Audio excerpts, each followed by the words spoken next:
जैसे ही भगवान वामन दैत्यराज बलि के द्वार पर पहुंचे, मार्ग में जो भी इनका दर्शन करे ऐसे सुंदर परम तेजस्वी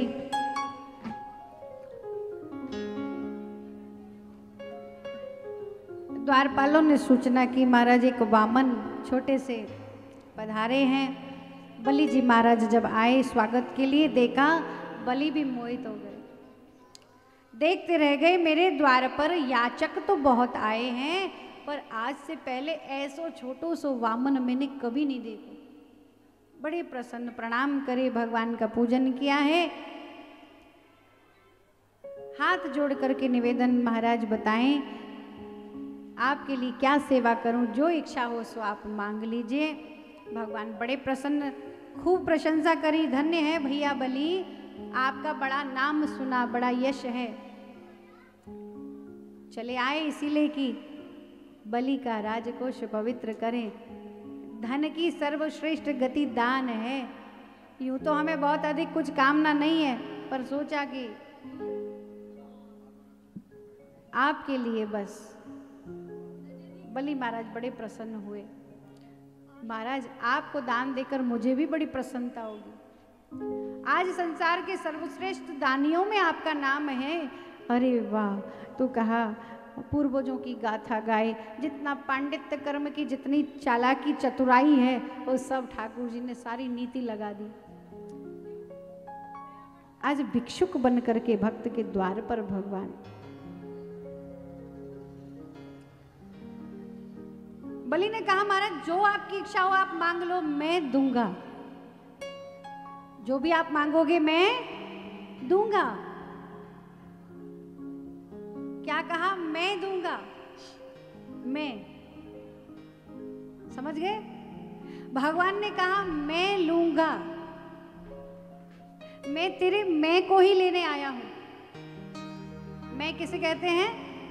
अहंकार को। जब अहम हो जाता है तो ये मैं की भावना आ जाती है।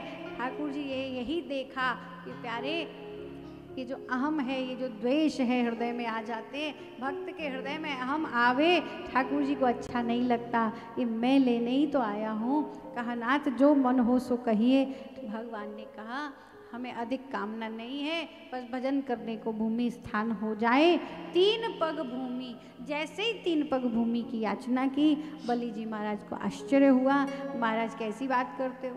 अरे 3 नगर बसा दूं, 3 राज्य दे दूं, कहें तो कम से कम 3 कुटिया बनवा दूं जिनमें सब सुविधाएं हों।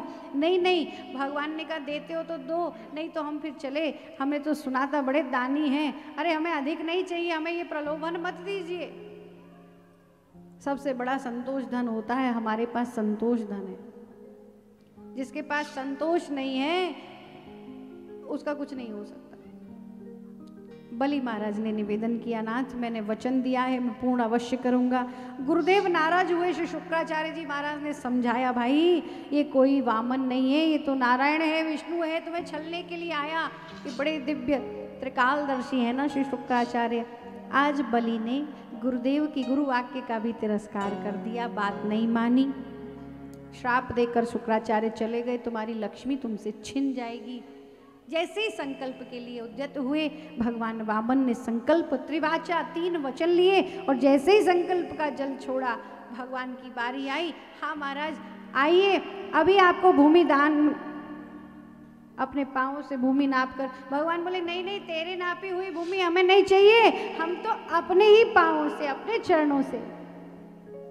बलि ने कहा महाराज आपके पाँव बड़े छोटे छोटे हैं। भगवान बोले बस अभी दिखाते हैं कितने छोटे हैं कि कितने बड़े हैं। झट से दिव्य स्वरूप देखते देखते भगवान का श्रीवदन जो विस्तृत स्वरूप हुआ, आज वामन से त्रिविक्रम हो गए हैं। विशाल आकृति, ऐसा दिव्य श्रीवदन, आकाश की ओर भगवान का रूप विस्तृत होता जा रहा है। बलि भगवान को देखते देखते इनकी दृष्टि सीधी ऊपर हो, एक चरण से ऊपर के सब लोगों का मापन किया। भगवान के चरणांगुष्ठ के प्रहार से गगन को भेद करके दिव्य भगवती गंगा प्रकट हुई है। बोलो श्री गंगा महारानी की जय। ब्रह्मा जी ने भगवान के चरण का अभिषेक किया। दूसरे चरण में भगवान ने पृथ्वी को और सब लोगों को मापा। तीसरा चरण कहाँ रखना है, बलि को भगवान ने बंदी बना लिया। कैसी दिव्य कृपा है। अरे भाई, वास्तव में देखा जाए तो भगवान जब किसी को अपना बनाते हैं ना, कभी जीवन में ऐसी स्थिति आ जाए आपसे आपका सब कुछ छिन जा रहा हो, सब कुछ चला जाए, तो समझ लेना, दुखी मत होना। ये सोचना कि जब गोविंद अपना बनाते हैं, ठाकुर कहते हैं जब मैं अपने भक्त को अपना बनाता हूँ तो पहले उसे संसार से मुक्त कर देता हूँ, सबसे दूर कर देता हूँ। और जब परम विशुद्ध भाव अवस्था में मेरा भक्त आ जाता है तो मैं उसे अपने प्रेम पाश में बांध लेता हूँ। भगवान ने कहा बताओ तीसरा चरण कहाँ रखें। बलि महाराज ने निवेदन, ये जो कुछ भी आपने मुझसे लिया है नाथ, ये तो आप ही का था, तेरा तुझको अर्पण क्या लागे मेरा। अभी भी एक वस्तु शेष है। क्या शेष है महाराज? आपने देखा ये सब कुछ आपका था, आपने लिया, अब बोले एक वस्तु यही है कि अभी ये मेरा शरीर है, ये जो मेरा मानव देह है, इस देह में विराजित ये जो जीवात्मा है, मुझ दास को ही आप अपनी सेवा में स्वीकार करें। ये तीसरा चरण मेरे ही मस्तक पर पधार दीजिए। जैसे ही बलि ने कहा, भगवान बड़े प्रसन्न हुए, बलि के मस्तक पर शीश धरा, बलि को भक्त बनाया, उठाकर हृदय से लगा लिया है। अब तुम मेरे परम कृपा पात्र भक्तों में तुम्हारी गिनती होगी, ऐसे भक्त हो गए हो। बलि मैं तुझसे बहुत प्रसन्न हूँ, जो तेरी इच्छा हो सो मांग ले, मांग ले, मांग ले। बोले श्री वामन भगवान की जय।